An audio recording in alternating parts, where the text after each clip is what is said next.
حضرت عمر بن عبد العزیز رحمتullah علیہ، لوگ کہتے ہیں آپ ان کی باتیں بتاتے ہیں، کوئی قریب کی بھی بتائیں تو آؤ قریب کی بتاؤں۔ یہ سینکڑوں سال بعد آنے والا شخص حضرت عمر بن عبد العزیز، جو بنو امیہ کے اکثر بادشاہ ظالم ہوئے، ان کے خاندان سے حضرت عمر بن عبد العزیز اپنی بیٹی سے کہتے ہیں، امیر المومنین لاکھوں مربع میل کا حکم، بیٹی سے کہتے ہیں بیٹی پانی لاؤ، وقت کا امیر بیٹی پانی لاؤ، بیٹی اٹھتی نہیں، پھر کہا بیٹے پانی نہیں لائی، بیٹی نہیں اٹھی، ساتھ والے کمرے میں ابھی دیکھا بیٹی تیسری دفعہ پھر کہا پانی کیوں نہیں لاتی،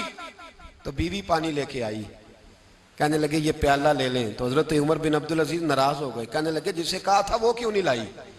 تو کیوں آئی ہے، بچی میری نافرمان ہو گئی ہے، تو زوجہ رو پڑی، کہنے لگی امیر المومنین اس کا کرتا پھٹ گیا ہے، دوسرا کرتا پاس نہیں ہے، اور حضور وہ کیسے آئے، دوسرا وہ اس کے وجود کا کچھ حصہ اس کرتے کی وجہ سے نظر آ رہا ہے، وہ بیچاری اندر بیٹھ کے سی رہی ہے، میں آئی۔ حضرت عمر بن عبد العزیز سے زوجہ کہنے لگی جب سے آپ امیر المومنین بنے ہیں ہمارے فاقے چلتے ہیں، غربتیں ہیں، بیٹیاں تو سب کی پیاری ہوتی ہیں، اور اگر بیٹی کے لیے جوڑا نہ ہو تو حضور پھر بیٹی باہر کیا ہے۔ حضرت عمر بن عبد العزیز اٹھے، سین میں سر زمین پہ رکھا، رونے لگے، کہنے لگے مولا شکر ہے عمر کے گھر میں حکومت تو آئی ہے پر دولت نہیں آئی، اللہ شکر ہے عمر کے گھر کے اندر حکومت تو آئی ہے پر حرام کا مال نہیں آیا، یہ ہمارے حکمران تھے، یہ ہمارے لیڈر تھے، اور یہی چراغ جلے گا تو روشنی ہوگی، یہی چراغ جلے گا تو روشنی۔ اور میں ذمہ داری سے کہتا ہوں ہمارے ایک ملک میں ایک ایسا وفاقی وزیر بھی گزرا ہے جس کا نام مولانا عبدالستار خان نیازی ہے، ایک ایسا وزیر بھی گزرا ہے، جب جن کا انتقال ہوا تھا نا تو ان کے پاس دو جوڑے تھے، وفاقی وزیر رہے، دو جوڑے تھے ان کے پاس، تیسرا جوڑا موجود، یہ میں آپ کو صدیوں پیچھے کی بات نہیں کل کی اس ملک کی بات بتا رہا ہوں، اور 250 روپیہ اس کے اکاؤنٹ میں نکلا تھا، پگ اونچی باندھتے تھے، شیروانی اچھی پہنتے تھے، اچکن کی کیا بات تھی،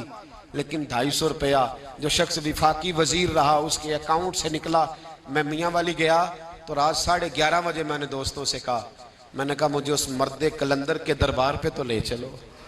جس شخص نے اپنی زندگی اس رنگ میں گزاری، آج بھی ہو اور اگر ابراہیم کا ہی ماں پیدا، آگ کر سکتی ہے انداز گلستاں پیدا، تو فضائے بدر پیدا کر، فرشتے تیری نصرت کو اتر سکتے ہیں گردوں سے، کتار اندر کتار اب بھی، ظالموں کے کبھی مددگار نہ بننا، وَتَعَاوَنُوا عَلَى الْبِرِّ وَالتَّقْوَى وَلَا تَعَاوَنُوا عَلَى الْإِثْمِ وَالْعُدْوَانِ۔ اللہ فرماتے ہیں نیکی اور پرہیزگاری پر تعاون کر، گناہ اور زیادتی پر کبھی تعاون، خدا را باز آ جاؤ، باز آ جاؤ، خدا را اچھے لوگوں کو لاؤ، اچھے لوگ آئیں تو بسم اللہ ضرور آگے بڑھو، ضرور تعاون کرو، لیکن شر پھیلانے میں مددگار نہ بنو، شریروں کے سپورٹر نہ بنو، ورنہ یاد رکھنا جتنے قتل ہوں گے ان کا حساب تمہیں اور مجھے بھی دینا پڑے گا، جتنے غریبوں کا خون پیا جائے گا ان سرخ خون کا حساب تجھے اور مجھے بھی دینا پڑے گا۔ صلی علی